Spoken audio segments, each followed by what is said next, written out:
అంతఃస్వరూపుడు జీవాత్మబంధువు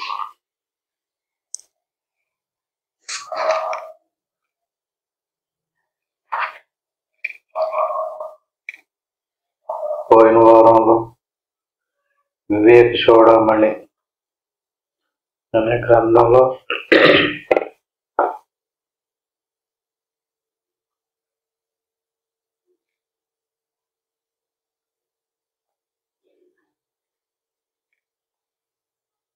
నూట 65 శ్లోకం దాకా చెప్తున్నాం.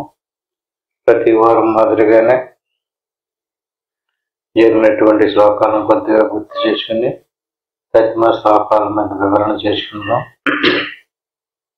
ఇప్పుడు జరిగిన శ్లోకాలను చూద్దాం.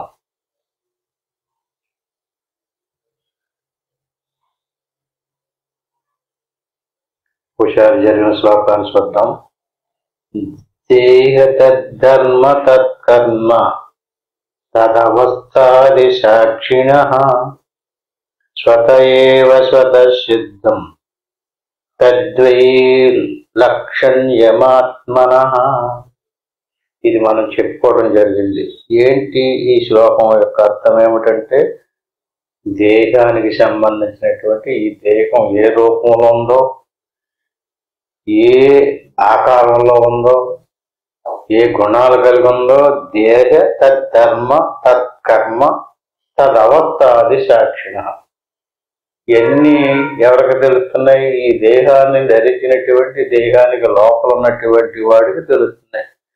దేహం ఎలా మార్పు చెందుతుందో, చిక్కిందో, బలుతుందో, జాగ్రత్తగా వచ్చిందో, స్వప్నానికి వెళ్ళిందో, ఇవన్నీ కూడా లోపల ఉన్నటువంటి వాడికి తెలుస్తుంది. అతను సాక్షి అంటారు.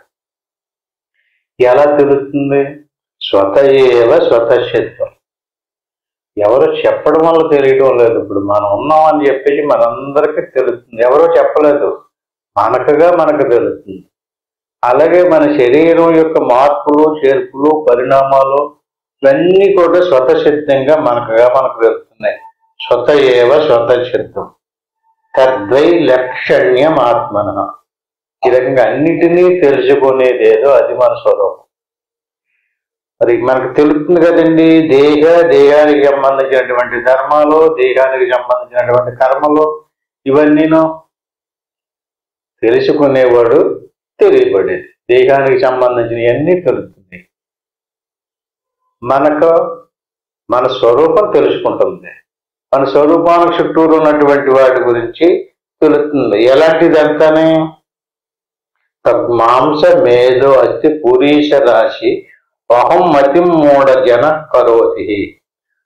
తొక్కు అంటే చర్మము, మాంసము, రక్తము, ఎముకలు, మేధస్సు, పురీషము మొదలైనటువంటి ఏ ఏ సముదాయం అయితే ఉందో ఆ సముదాయం అంతతో కూడుకున్నటువంటి అదొక రాశి, అదొక పోగు. శరీరంలో ఒక్కొక్క దాన్ని వివరించి చెప్పితే పైనుంచి లోపల దాకా పై కనిపించేది చర్మం, దాని మీద ఎంటుకలు, ఆ చర్మానికి లోపల నాడులు, రక్తం, మాంసం, ఎముకలు, ఎముకలలో మూలుగు, ఇలాగ అనేకమైనటువంటి ఆ గుణాలతో వస్తువులతో కూడుకున్నటువంటి ఒక రాశి, ఒక పోగం. అటువంటి దాన్ని అహం మతిం మూఢ జన కరోతి. ఆ లోపల ఉన్నటువంటి వాడు ఎవడైతే ఉన్నాడో దీన్ని తెలుసుకుంటూ దీన్ని నేను అనుకుంటున్నాడు. ఇతన్ని ఏమంటారంటే మూఢ జన కరోతి. ఇలాగ ఎవడైతే అనుకుంటాడో వాడు మూర్ఖుడు, వాడికి జ్ఞానం లేదు, వాడి చదువుకోలేదు. విలక్షణం వేత్తి విశాలశీల.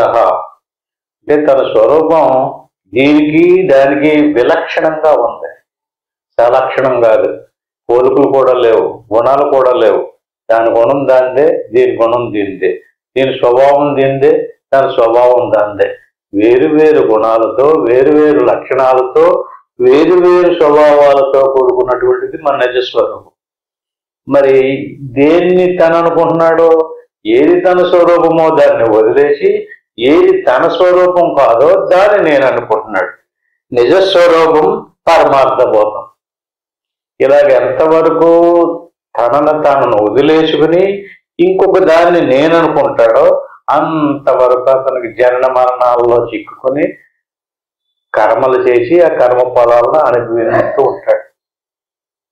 ఎంతకాలం దాకా? ఎన్ని యుగాలు గడిచినా సరే, ఎన్ని దుక్కులకు తిరగండి, ఎన్ని పూజలు చేయండి, ఎంతమంది దేవతలను ఆరాధించండి, ముందు చేయవలసింది ఎక్కడుంది?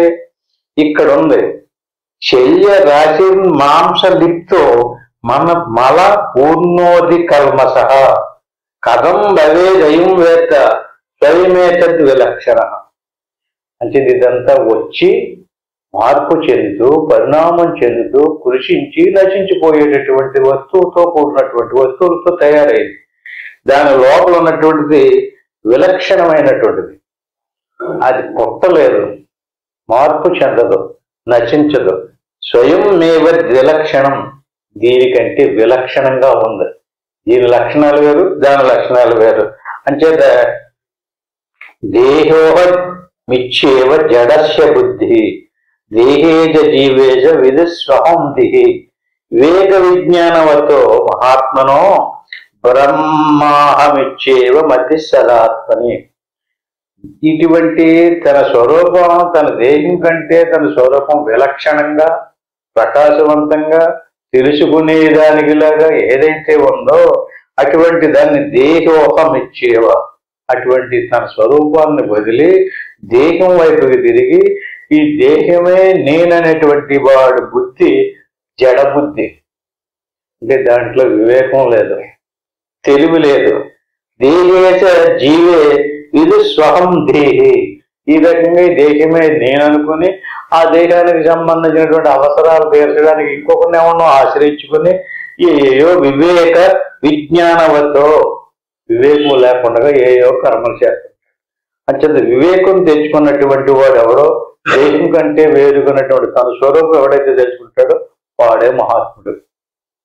ఇది ఎక్కడికి వెళ్ళి ఏదో చేయడం వల్ల మహాత్ముడు కాదు, ఇక్కడ తనలోనే ఉన్నటువంటి తన స్వరూపాన్ని బ్రహ్మాహమిచ్చేవ మతి సదాత్మని. అంటే ఈ రకంగా లోపల ఉన్నటువంటి చైతన్య స్వరూపం ఆత్మ. ఆత్మ సాక్షాత్తు బ్రహ్మే.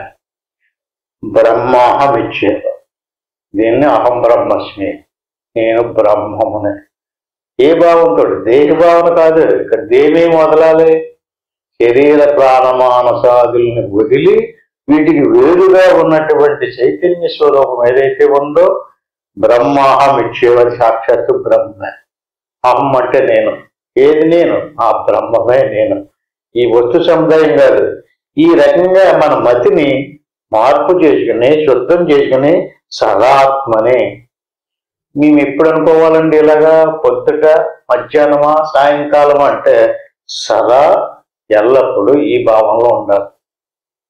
మాపులని కాదు, పగలని కాదు, పొద్దుటని కాదు, సాయంత్రం అని కాదు. నీకు ఎప్పుడు తెలివి వచ్చేప్పుడు సదా ఏ భావంలో ఉండాలి? సాధనలో కూర్చోవడం చెప్పడం లేదు ఇక్కడ. నీ భావన నేను ఆత్మస్వరూపాన్ని. ఆత్మ అయితే చెప్పారు కదండి, ఏది తెలుసుకునేది, సాక్షి, చైతన్య స్వరూపం. తెలియబడేదంతా జడం, అనాత్మ. అనాత్మ స్వరూపం నేను కాదు. ఇది ఎందుకు వచ్చింది? ఏ కారణం చేత వచ్చింది అంటే మనం ఏదేదో కారణాలతో కర్మలు చేశాం. ఆ కర్మ ఫలాలు అనుభవింపజేయడానికి మళ్ళీ ఈ ప్రకృతి ద్వారా ఒక పదార్థాన్ని తయారు చేసి మనకు తగిలించారు. దాంతో మనం కర్మఫలాలను అనుకుంటాం. అంచేత అత్రాత్మ బుద్ధి ధ్వజమూఢ బుద్ధి. ఎంతవరకు ఈ దేహభావాన్ని వదిలి ఆత్మభావంలోకి రాలేదో అంతవరకు అతను మూర్ఖుడే. తగ్గుంజ మీద వచ్చి పూరీచ రాశో సర్వాత్మని బ్రహ్మణి నిర్వికల్పే పురుష్వ శాంతిం పరమాం భజస్వ. తన స్వరూపం తనకు తెలిసి ఇదాకా సుఖం ఉండదు, శాంతి ఉండదు, కర్మ నశించదు, జనమరణ ప్రవాహం ఆగదు. దీన్ని పోగొట్టుకోవాలంటే, ఈ శాంతి కలగాలంటే ఈ జ్ఞానం కలగాలి. దేహేంద్రియ వసతి ప్రమోదితాం విద్వాన్ అంతాం నా జగతి యావత్ తావన్న తశాస్తి విముక్తి వార్త శేష వేదాంత నయాంత దర్శి. ఈ 64వ శ్లోకంలో 164 దేహేంద్రియాద వసతి ప్రమోదితాం అంటే దేహమే నేను. దేహానికి సంబంధించినటువంటి ఇంద్రియాదుల ద్వారా దేహంతో ఏదో పొందాలని విద్య నహంతాం నా జగతాది యావత్.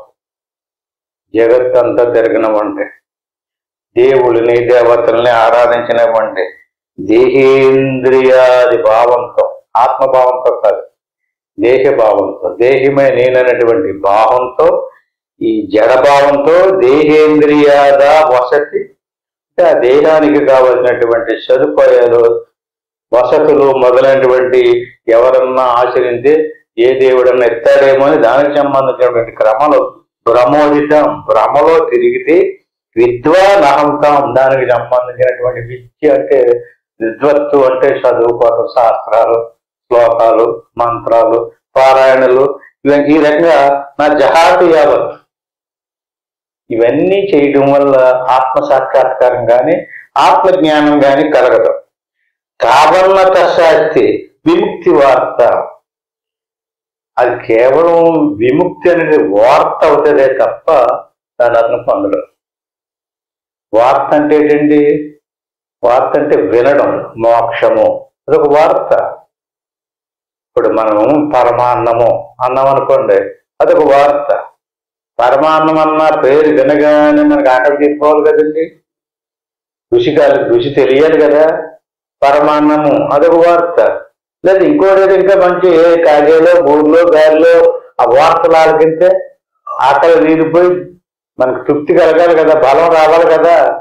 అట్టి మాదిరిగా ఈ శ్లోకాలు మంత్రాలు ఏవైతే మనం చదువుతామో ఈ వార్తలు, గారెలు, గూర్లు, దోషం, పరమాన్నం చదువుతున్నారు అనుకోండి, అలా చదువుతుంటే మనకి ఆకలి తీరిపోవాలి, బలం వచ్చేయాలి కదా, రాదు.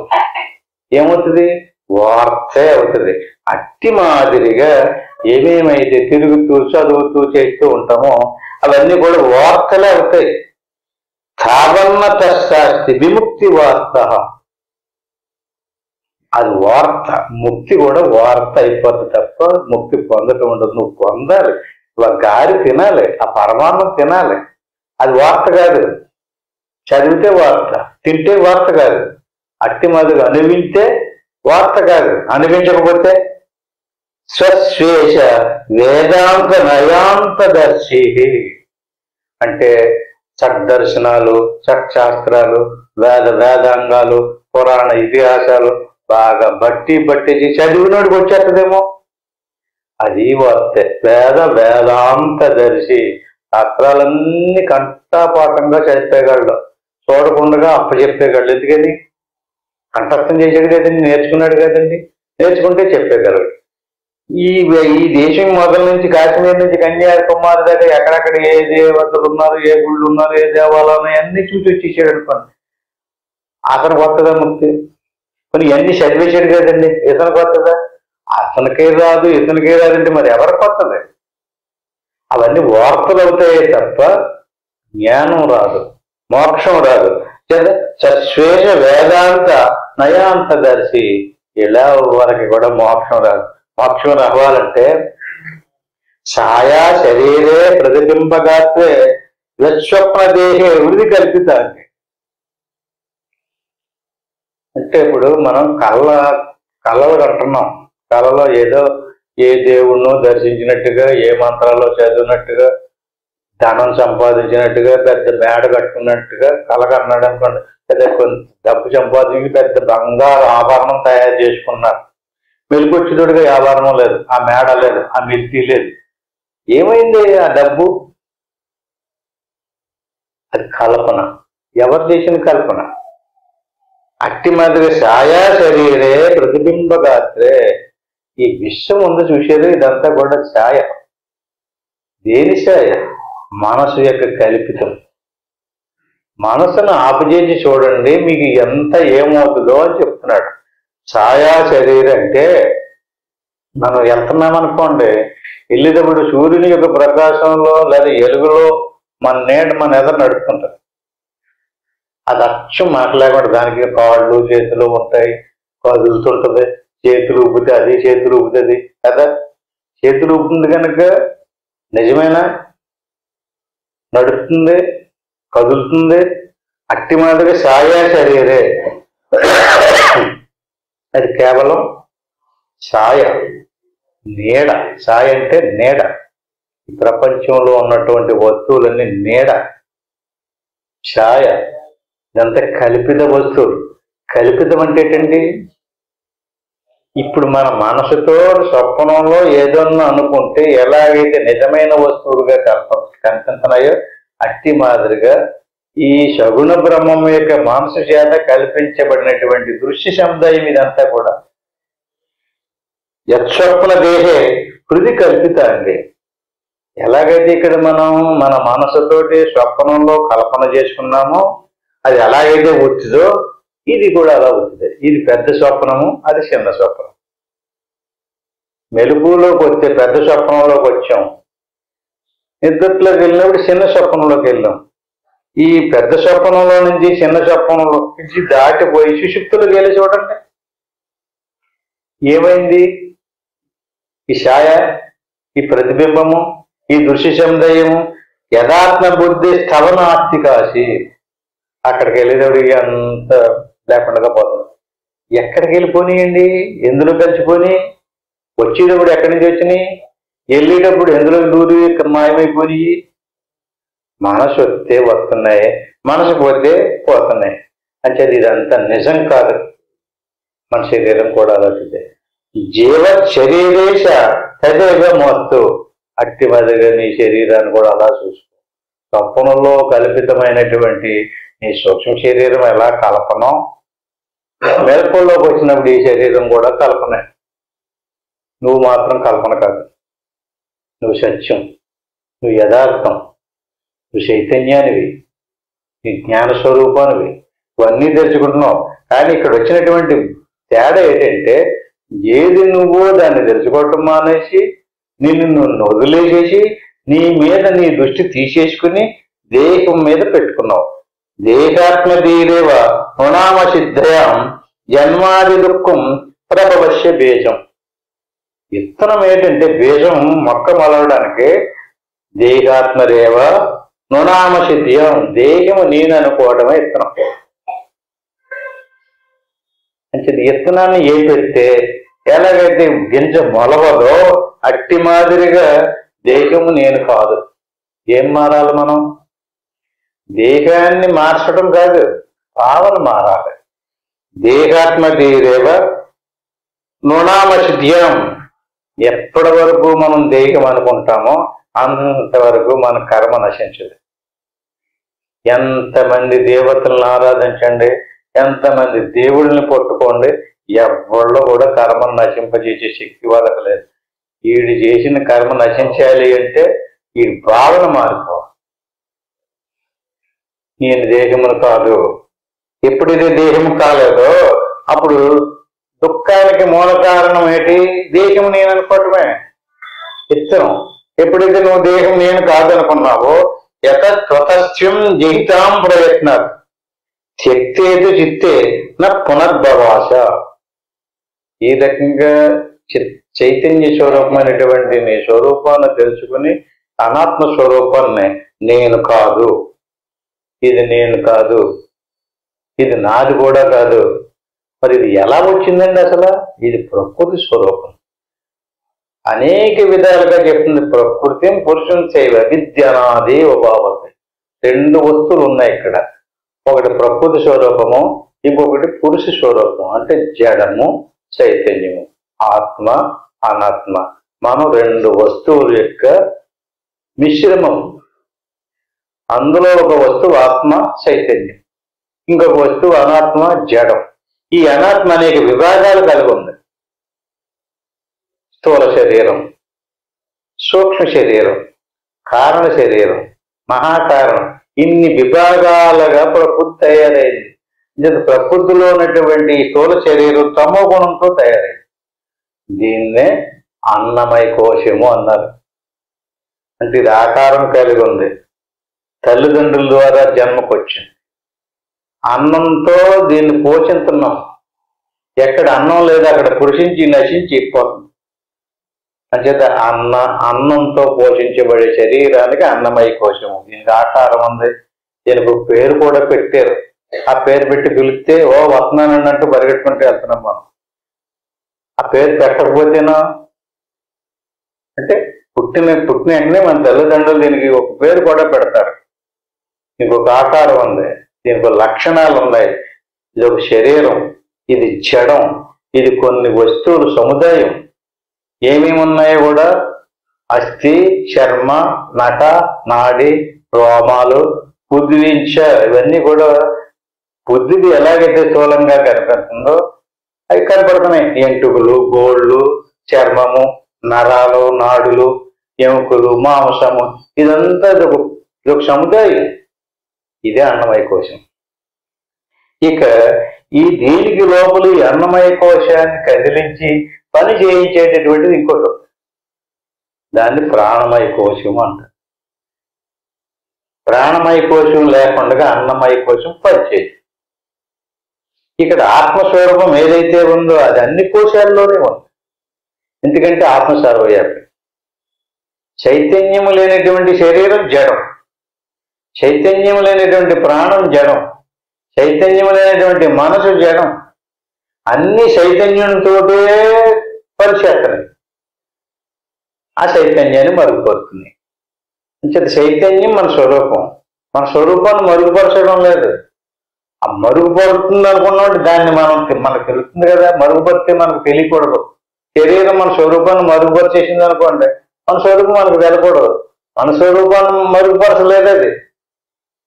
ఎలాగా? సూర్యుడిని మేఘం కప్పిందండి, అప్పుడు మనం అంటాము సూర్యుడిని మేఘం కప్పేసింది, సూర్యుడిని మరుగుపరిచేసింది అంటాం. సూర్యుడిని మరుగుపరిచేసింది సూర్యుడికి మేఘానికి యువతల పక్కన ఉన్నటువంటి వాడికే సూర్యుడు కనిపించడం లేదు. అంటే సూర్యుడిని పూర్తిగా కప్పలేదు. సూర్యుని యొక్క ప్రకాశం మేఘం మీద పడి మేఘం కూడా తెలుస్తుంది కదా మనకి. మేఘం తెలియడానికి కారణం ఏమైంది? మళ్ళీ సూర్య ప్రకాశమే. అట్టి మాదిరిగా మన శరీరం ప్రకాశించబడుతుందంటే చైతన్య ప్రకాశం వల్ల శరీరం ప్రకాశించబడుతుంది. కానీ శరీరానికి కదలిక దేని వల్ల వచ్చిందంటే ప్రాణమయ కోశం. ఈ ప్రాణమయ కోశం ఏంటో చెప్తున్నారు. కర్మేంద్రియై పంచ విరంచితోయం ప్రాణో భవే ప్రాణమయస్తు కోశ ఏనాత్మవానన్న మయోన్న పూర్ణ ప్రవర్తతేసు సకల క్రియాసు. అన్ని పనులకి మూల కారణం ఈ ప్రాణమయ కోశం మూలానే అన్ని పనిచేస్తుంది.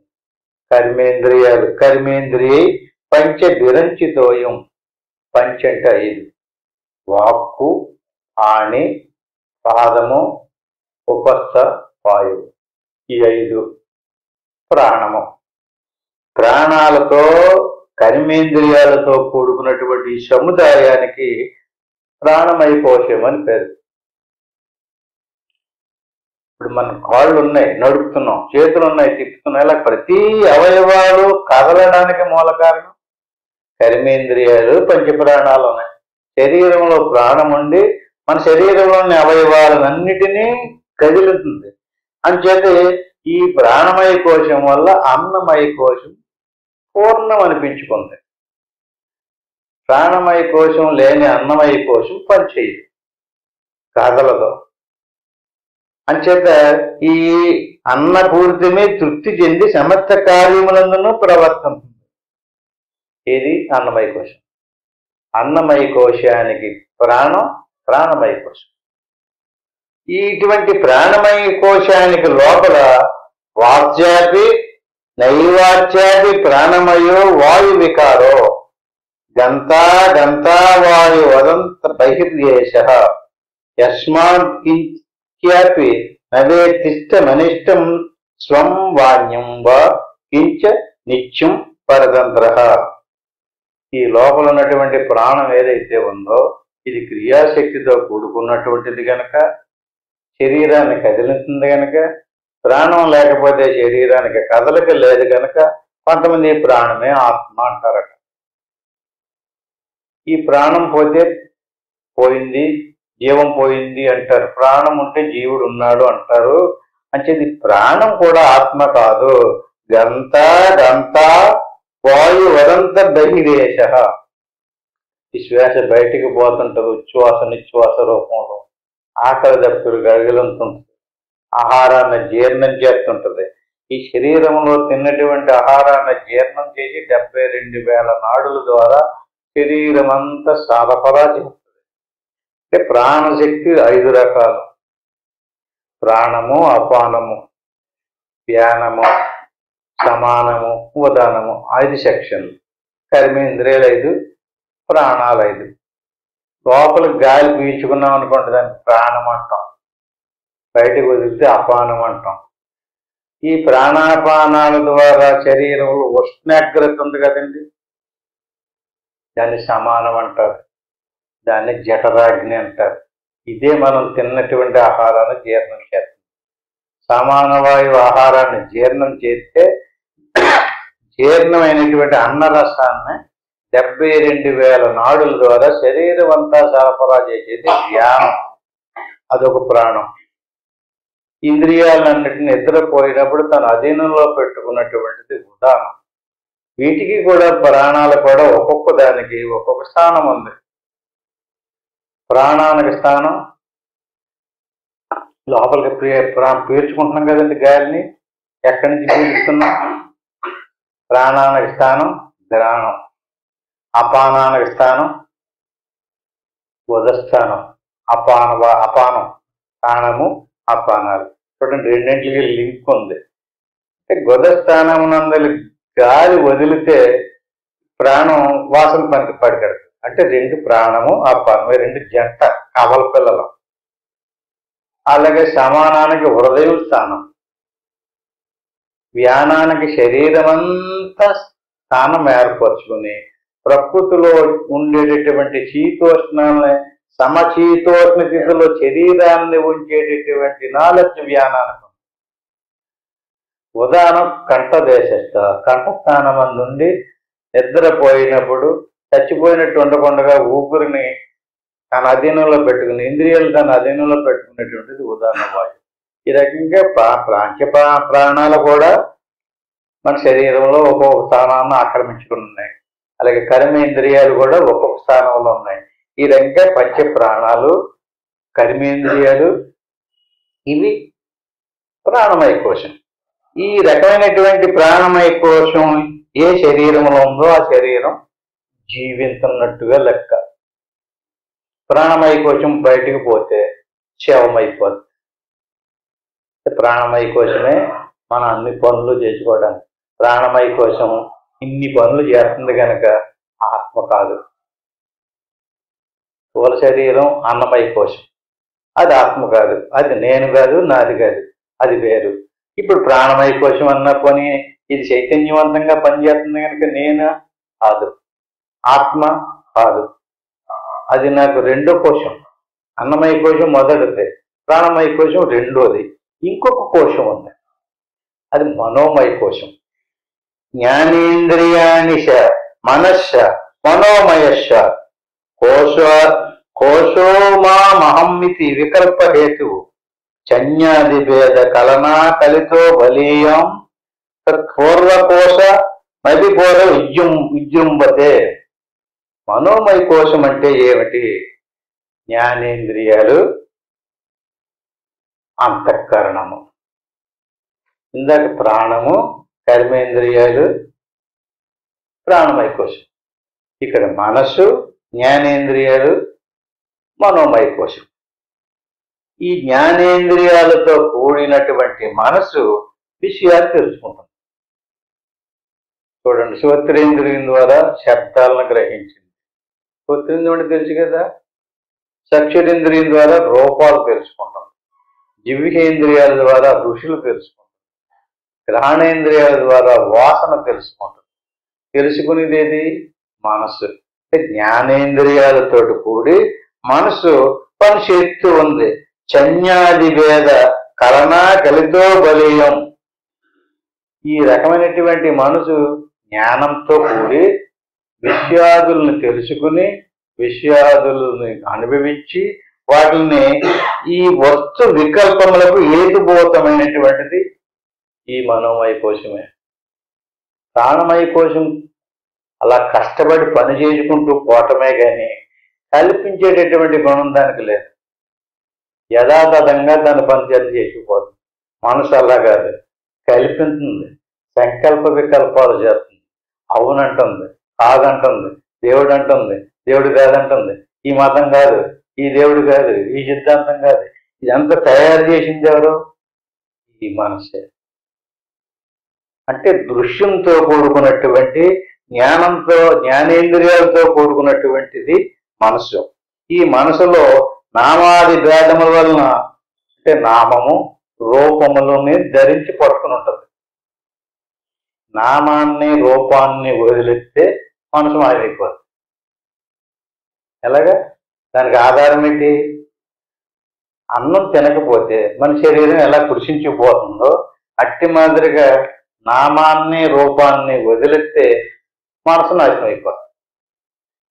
ఎంతవరకు మనం నామాన్ని రూపాన్ని వదలలేదో, ఈ నామరూపాలు ఎంతవరకు వదిలే అంతవరకు మనసు బలీయమై పెరుగుతూ ఉంటుంది. ఎంత బాగా మనం చదువుకుంటామో, ఎంత బాగా దేశాలన్నీ తిరుగుతూ ఉంటామో, ఎంత బాగా దృశ్యాలన్నిటిని రికార్డు చేస్తూ ఉంటామో అంతవరకు మనసు బలుస్తుంది. ఎంతవరకు మనసు బాగా బలిసిందో, నిద్రపోయినప్పుడు ఆ చూసినటువంటి, తిరిగినటువంటి అవన్నీ మనసులో ఉన్నాయి కదా, ఈ కళ్ళ చూపిస్తూ ఉంటుంది. నామరూపాదులే అంచేది ఈ నామరూపాలతో కూడుకున్నటువంటి మనసును ప్రేరేపించేది ప్రాణమైపోతుంది. నామరూపాలతో కూడుకున్నటువంటి మనసు అజ్ఞానంతో కూడుకుని ఉంటుంది. మనసుకి జ్ఞానం లేదు. ఎంతసేపు మనసు ఎటువైపు తిరుగుంటుంది? దృశ్య సముదాయం వైపుకే తిరుగుంటుంది. చూడండి, మనం ఎంత బోధ చేసినా, సాధన చేయండి, లోపల తిరగండి అంటే లోపల తిరిగిన దానికంటే బయట తిరగడమే ఇష్టం. ఎంత కష్టమైన కొండలు ఎక్కామంటే ఎక్కొచ్చారు. ఎన్ని డబ్బులైనా ఖర్చు పెట్టి దేశమంతా తిరిగి వచ్చామంటే తిరిగి వచ్చారు. లోపల తిరగమంటేను, లోపల మురగమంటేను పంచేంద్రియ పంచగుణేవ హోతృభి ప్రసీయమానో విషయార్జదారాయ జార్జల్యమానో బహువాసనేందనై మనోమయాగ్ని దహతి ప్రపంచం. అంటే యజ్ఞం చేసేటప్పుడు ఆ యజ్ఞం చేసేటటువంటి వాళ్ళని హోతలు అంటారు. హోత అనే పేరు విన్నారా మీరు ఎప్పుడన్నా? బ్రాహ్మలు అన్నమాట, 5గురిని పెడతారు అక్కడ. ఒక్కొక్కరికి ఒక పేరు ఉంటుంది. ఒక వేదం చదవటానికి ఒకడు, ఒక 4 వేదాలకే 4గురిని పెడతారు. ఈ 4 వేదాలు తెలిసినటువంటి వాడు 5వ ఒకడు ఉంటాడు. ఈ రకంగా పంచేంద్రియ పంచవిధేయ హోతృభి హోతలు. ఎవరా హోతలు? శ్రోత్రేంద్రియం, త్వగింద్రియం, చక్షురింద్రియం, జిహ్వేంద్రియం, ఘ్రాణేంద్రియం. ఈ 5గురు బ్రాహ్మణులు, యజ్ఞం చేసేటటువంటి వాళ్ళు. యజ్ఞం చేస్తారు నిరంతరము నామరూపాదులతో కూడుకున్నటువంటి దృశ్యాన్ని. ఎవరికి ఋగ్వేదం చదివినటువంటి వాడు ఋగ్వేదమే చదువుతాడు, యజుర్వేదం చదివినటువంటి వాడు యజుర్వేదమే చదువుతాడు, ఋగ్వేదంలోకి రాడు. యజుర్వేదం చదివినటువంటి వాడు సామవేదం చదవడం. ఋగ్వేదము, యజుర్వేదము, సామవేదము, అధర్ణ వేదము 4 వేదం. అట్టి మాదిరిగా పంచేంద్రియ పంచవిధేయ హోత్రవి. ఈ హోతలు ఉన్నారు కదా, ఈ బ్రాహ్మణులు. శ్రోత్రేంద్రియం ఒక బ్రాహ్మణుడు. ఈయన శబ్దాలనే గ్రహించాడు. త్వగింద్రియం శీతోష్ణాలను గ్రహించాడు. చక్షురింద్రియం రూపాలను గ్రహించాడు. జిహ్వేంద్రియం రుచుల్ని గ్రహించాడు. ఘ్రాణేంద్రియం వాసనను గ్రహించాడు. 4 వేమలు యజ్ఞం కాడ కూర్చున్నారు. ప్రసీయమానం విషయార్జదారాయ. ఏమి ఆహుతి చేస్తున్నారు? ఈ 5గురిని విషయాదుల్ని సమకూర్చి పెడుతున్నారు. యజ్ఞం చేసి, యజ్ఞంలో దేనికొచ్చి యజ్ఞాలు ఎందుకు చేస్తారండి? లోక కళ్యాణార్థం అలా కలిసి రావాలని, ఇలా కలిసి రావాలని చేస్తుంటాం కదా. అట్టి మాదిరిగా 5గురు కూడా దేనికి? మన కన్నుని దేనికి ఉపయోగించను, చెవుని దేనికి ఉపయోగించను, మనకి ఏవో ప్రయోజనం ఆశించే కదా చేస్తున్నాం. యజ్ఞం ఎందుకు చేస్తాం? ఈ 5గురు కూడా జార్జల్యమానం బహువాసనేందనై. ఇది ఈ రకంగా యజ్ఞం చేస్తూ ఎంతవరకు సాగుతూ ఉంటాడో అంతకు జాజ్జల్యమానో అంటే యజ్ఞములో అగ్ని బాగా నాలుకలు తీసుకుని ప్రవహించిందంటే దానికి ఏం వెయ్యాలి అంటాడు. ఈ బ్రాహ్మణులకు తెలుసు ఏం వెయ్యాలి, నెయ్యి పోస్తారు, సమితులు పోస్తారు కదా. శ్రోత్రేంద్రియంతో చేసేటటువంటి శబ్దాలని అందులో వేస్తాడు, చక్షురేంద్రియం రూపాలను వేస్తాడు ఈ యజ్ఞంలో, జిహ్వేంద్రియం ఋషులను వేస్తాడు, జ్ఞానేంద్రియం వాసనలు వేస్తాడు. ఈ ఏర్పడితే ఏమవుతుంది, జ్వాజ్జల్యమానో బహువాసనేంద్రై. ఇంధనం ఏది, ఇంధనం అంటే ఏంటండి, ఇక్కడ మన నెయ్యి పోసాం కదా దాన్ని ఇంధనం అంటారు కదా. యజ్ఞంలో పోసినటువంటి నెయ్యి ఎలాగైతే యజ్ఞంలో పోసామో అప్పుడు యజ్ఞం జ్వాజ్జల్యమానం మంచి ప్రకాశవంతంగా పటపటలాడుతూ శబ్దాలు చేసుకుంటూ మంచి ఉధృతంగా యజ్ఞం జరుగుతూ ఉంటుంది, హోమం జరుగుతూ ఉంటుంది, మంటలు ఎగుతూ ఉంటుంది. ఆ మంటలు వేయంతగానే మనోమయాగ్ని దాటి ప్రపంచం.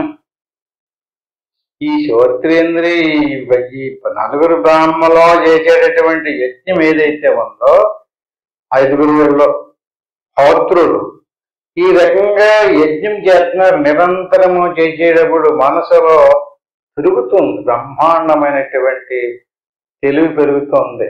ఆ చూసినటువంటి ఎక్కడెక్కడికి వెళ్ళొచ్చామో అదంతా చూసి, ఎవరన్నా వెళ్ళొచ్చాము అనుకోండి అదంతా రికార్డ్ వచ్చి అడగగానే చెప్పేస్తాం కదా.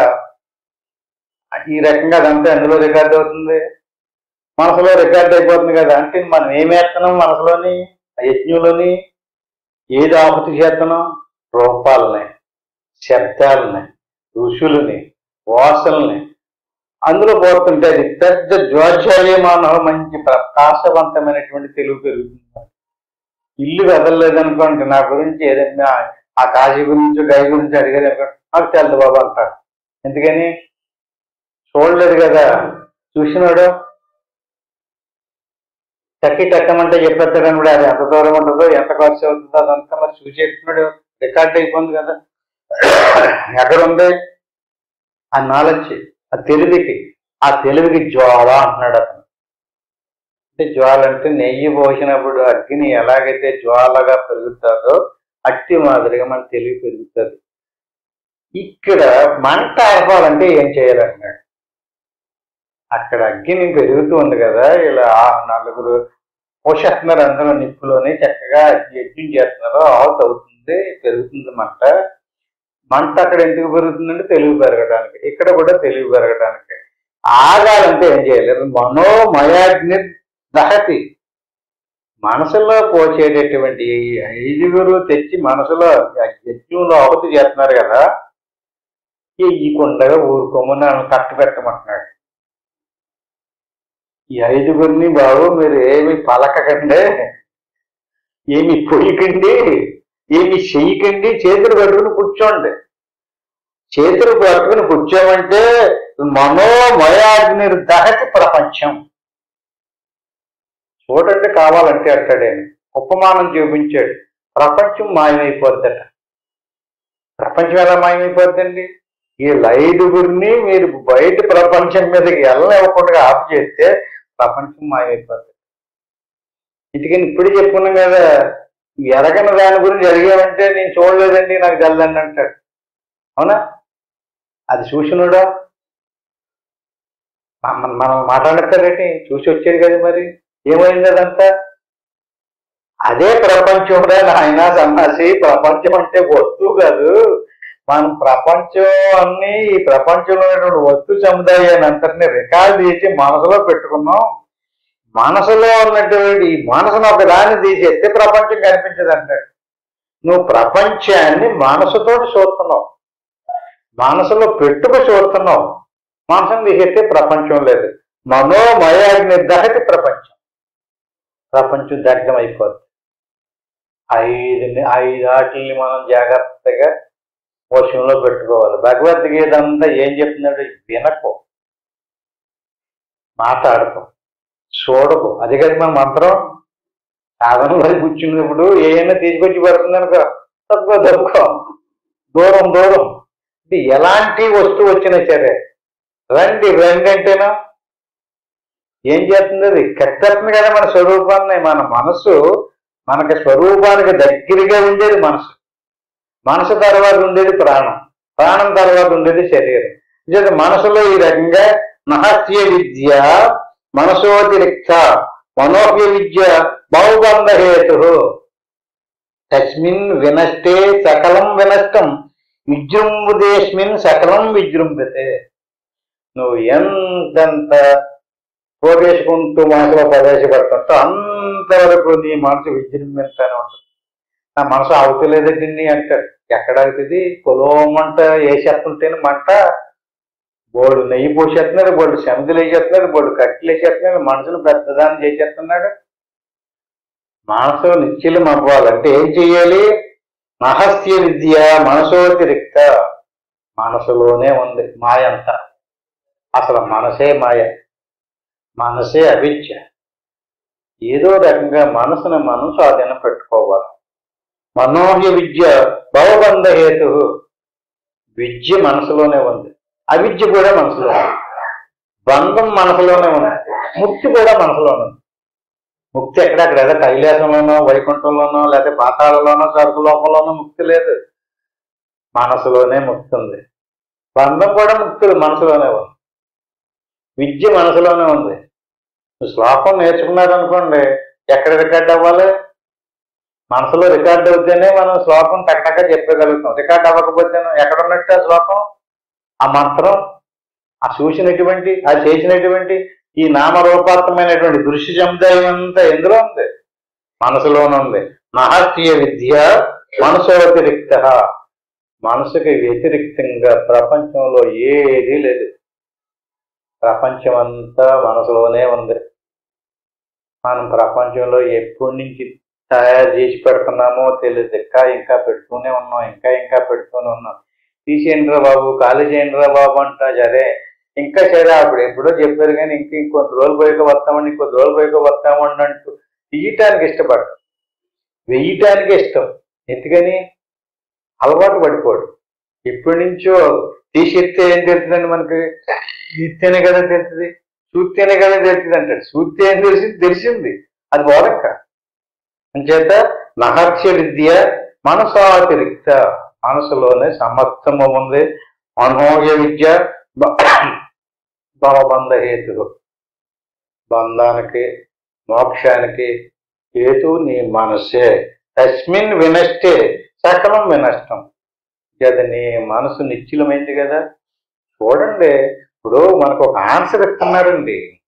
సాధనలోకి వచ్చినప్పుడు నీ శ్వాస మనసు ఆగితే ఎలా ఉందో అడుగుతున్నాం కదా. అది ఆన్సరే కదా చెప్పాలా. చూసారా? అభ్యాసం చేయాలా. సాధన చేయకుండా తెలదండి. ఏం ఆగాలంటున్నాం? మనసు ఆగాలి. ఎక్కడ మనస్సు ఆగిందో అక్కడ నీకు అన్నీ తెలుస్తాయి. తస్మిన్ వినష్టే సకలం వినష్టం. ఎక్కడ మనసు నష్టమైందో అక్కడ సకలము నష్టమైంది. ఎందుకంటే మనసులోనే కదా అన్ని రికార్డ్ అయినాయి. నాకు తెలిసిపోయింది అన్న మాట ఎందులో ఉంది? నాకు తెల్లలేదన్న మాట ఎందులో ఉంది? ఆ వార్త అది మనసు తీసేచ్చాను. తెలిసిందన్నవాడు తెల్లలేదన్నవాడు నిద్రపోతున్నారు. బంధము పోతుంది, మోక్షము పోతుంది, జ్ఞానము పోతుంది, అజ్ఞానము పోతుంది. చూడండి, మనసు వచ్చిందా తెలిసినోడు వస్తాడు, తెలియలేనోడు కూడా వస్తాడు. వాళ్ళిద్దరికీ అక్కడ దెబ్బలాట ఉంటాడు. మనసు పోతేనా తెలిసినోడు లేడు, తెల్లలేనోడు లేడు, పొందేనన్నవాడు లేడు, పొందలేదన్నవాడు లేడు. ఇవన్నీ ఎక్కడ? మనసులోనే ఉన్నారు వీళ్ళందరూ కూడా. తస్మిన్ వినట్టే సకలం వినష్టం. నువ్వు ముందు మనసును నష్టపరచడానికి చూడు, మనసును ఆపడానికి చూడు, మనసును లైన్ చేయడానికి చూడు. విజృంభదేశమిన్ సకలం విజృంభితే. అలా కాదు కదా. నువ్వు మనసును విజృంభింపజేసేవనుకో, నాకు తెలిసండి నాకు ఎవడో చనిపోడండి అన్నావనుకో, ఎంతంత మనసును విజృంభింపజేస్తామో అంతంత మొత్తం విజృంభించానే ఉంటుంది. తత్వం అంతా తెలుస్తూనే ఉంటుంది. మోక్షం రాదు. మనసు పోవటమే మోక్షం. స్వప్నార్థ శూన్యే శృతి స్వశక్త భోక్తాది విశ్వం మనయేవ సర్వం తదైవ జగత్సభినో విశేష తత్సర్వం మేత్నం మనసో విజృంభణం. నిద్దట్లో కలకన్నాం, అక్కడ ఏ దృశ్యమో పట్టుకెళ్ళలేదు మెలకులో నుంచి కదా. ఏ పదార్థం పట్టుకెళ్ళలేకుండా మెడగట్టేసింది. అక్కడ పెద్ద పెద్ద బిల్డింగులు తయారు చేసేసింది, ధనాన్ని పోగొట్టేసింది, రాజ్యాలు స్థాపించేసింది, ఏనుగులు, గుర్రాలు, యుద్ధాలు, పోరాటాలు ఇవన్నీ ఏంటిది?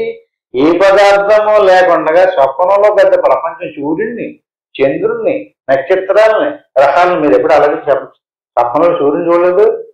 మరి సముద్రము చూడలేదు ఎప్పుడైనా? సముద్రం వచ్చేసిందా లోపలికి? సూర్యుడు వచ్చాడా? చంద్రుడు వచ్చేసాడా? ఏంటండి? స్వప్నేర్థ శూన్య సృజి స్వశక్య. అక్కడ ఏమీ లేనటువంటి స్వప్నంలో శూన్యం. అక్కడ ఏ వస్తువు, ఏ పదార్థము లేదు. అటువంటిది సృజి స్వశక్త, తన స్వశక్తి చేత సృజించేసిందంటే. సూర్యుడిని సృష్టించింది, సముద్రాన్ని సృష్టించింది, భూమిని సృష్టించింది, జీవరాశిని సృష్టించింది, వెండి బంగారాలు, ఇండ్లు, వాకులు. ఒకటేమిటి అబ్బో, ఎన్నెన్నో సుఖాలు, దుఃఖాలు, పోరాటాలు, ఎన్నెన్ని. భోక్తాది విశ్వం మనయేవ సర్వం, సర్వము సమస్తము. ఎంతటి అద్భుతమైనటువంటి మహావిశ్వాన్ని పదార్థం లేకుండా ఎలా తయారు చేసిందండి? ఎవడైనా తయారు కుమ్మరతను కొండను తయారు చేసాడంటే మట్టిని తీసుకుని తయారు చేసాడంటే బాగుంది. స్వప్నంలో నీ మనసు ఏమీ పట్టుకెళ్ళకుండా, అక్కడ ఏమీ లేకుండా ఎలా తయారు చేసేసింది? ఎంత విచిత్రం, ఎంత ఆశ్చర్యం. తదైవ జగత్ నో విశేష. ఆ మనసే కదా బయటకు వస్తుంది. స్వప్నంలో తయారు చేసేసినటువంటి మనసు మెలుపులో తయారు చేయదా? స్వప్నంలో తయారు చేయనటువంటి ఏ మనసు, ఆ మనసే కదా మెలుపులో నీకు ఆధారం. ఆ మనసుతోటే కదా నువ్వు ఆలోచన చేస్తున్నావు, ఆ మనసుతోటే కదా నువ్వు పని చేస్తున్నావు. తత్సర్వమే తన్ మనసో విజృంభణం. తస్మాత్ వెంటనే మనసు వైపుకి తిరిగి, మనసు గురించి ఆలోచించి, మనసును తెలుసుకో, మనసును కట్టుబెట్టు. మనసును విజృంభింప చెయ్యకు, ఆలోచించకు. ఏంటంటే నేను ఇంతకాలం అంటే అభ్యాసం చేస్తున్నా, నాకేమీ కనపడలేదండి అని అనుకో. నాకు తెలిసిపోయింది అనుకో, నాకు తెల్లేదని కూడా అనుకో. తెల్లేదన్నావనుకో ఇంకోలాగా కల్పన చేశారు. తెలిసిందన్నావనుకో ఇంకొకలా కల్పన చేశారు. అంటే మహామాయే మనసు. సుషుప్తి కాలే మనసి ప్రవీణే నైవాస్తి కించిత్ కల ప్రసిద్ధే. అతో మన కల్పిత ఏవ కుంచ సంసారేతన వస్తుతోషి. మనసు లేనప్పుడు ఎలా ఉందో ఒకసారి చూడు. ఎవరు చెప్పింది వినకో, ఏమీ చదవక్కర్లేదు. నీ అంతట నువ్వే ప్రత్యక్షంగా ఒక్కసారి మనసును పక్కన పెట్టి చూడు. సుషుప్తి కాలే మనసే పదేనే. జాగ్రత్తలోకి వచ్చో మనసు వచ్చింది, స్వప్నంలోకి వచ్చో మనసు వచ్చింది, నిద్రలోకి వెళ్ళో మనసు లేదు. ఎలా ఉంది? ఎవరన్నా అడగాలి? ఎవరన్నా పండితులు వచ్చి చెప్పాలా? ఏదైనా వేదం చెప్పాలా? పురాణాలు చెప్పాలా? సుషుప్తి కాలంలో ఏది లేదు, జగత్తు లేదంటున్నాడు. జగత్తు కాదు లేకపోతే అక్కడ మనసు లేదు, మనసు లేకపోతే జగత్తు లేదంటే. సుషుప్తి కాదే మనసు ప్రలీనే. సుషుప్తిలో మనసు లేనవడం వల్ల జగత్తు అంతా లీనమైపోయింది. నైవాద్య కించిత్ కల ప్రసిద్ధే. ఎంత నట్టుకోగా దాకా పోయింది? ఇంత శేషం కూడా లేదు కదా, మొత్తం అంతా పోయింది. అతో మన కల్పిత ఏవో కొంచెం.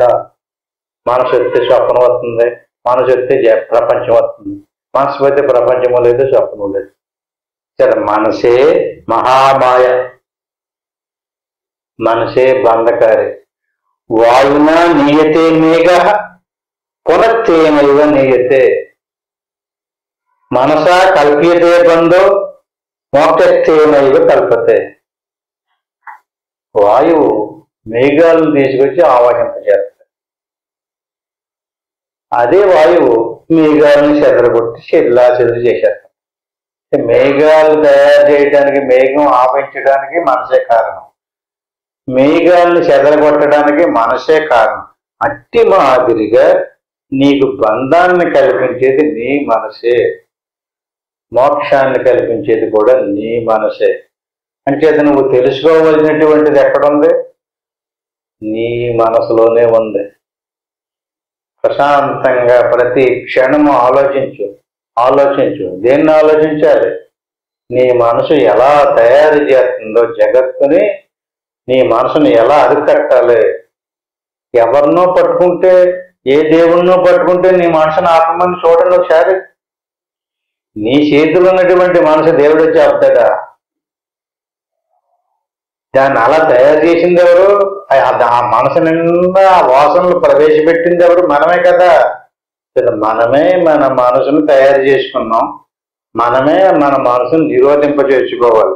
దేహాది సర్వవిషయే పరికల్ప్య రాగం పద్నాదిదేన పురుషం పశువద్గుణేన వైరస్యమాత్ర విషవత్య విధాయ పశ్య దేను విమోచేది తన్మన ఏవ బంధనాత్తు.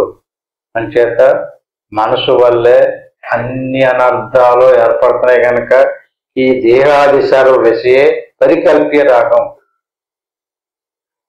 ఈ ప్రతి వస్తువు మీద అభిమానం మనసే, విరక్తి మనసే, ద్వేషము, రాగము, ప్రేమ ఇవన్నీ మనసులోనే, బంధము, ద్వేషము మనసులోనే. ఈ శ్లోకాన్ని వచ్చేవారు ఇంకా బాగా వివరంగా తెలుసుకుందాం. ఇందుతో ముగించుకుందాం. హరిఓం తత్సత్.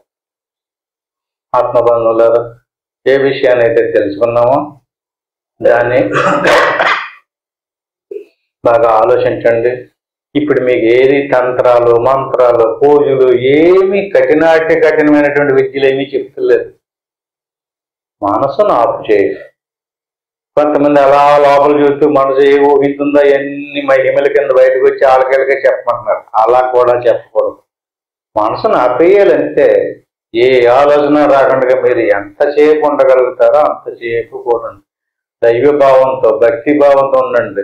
ఈ రకంగా భక్తితో హాయిగా చక్కగా అలా ఎవడైతే లోపలికి మనసును తిప్పాడో ఇలా ప్రశాంతంగా కూర్చుని గురురు బ్రహ్మ, గురురు విష్ణు, గురురేవ మహేశ్వర, గురువు సాక్షాత్తు పరబ్రహ్మ, తస్మై శ్రీ గురువే నమః.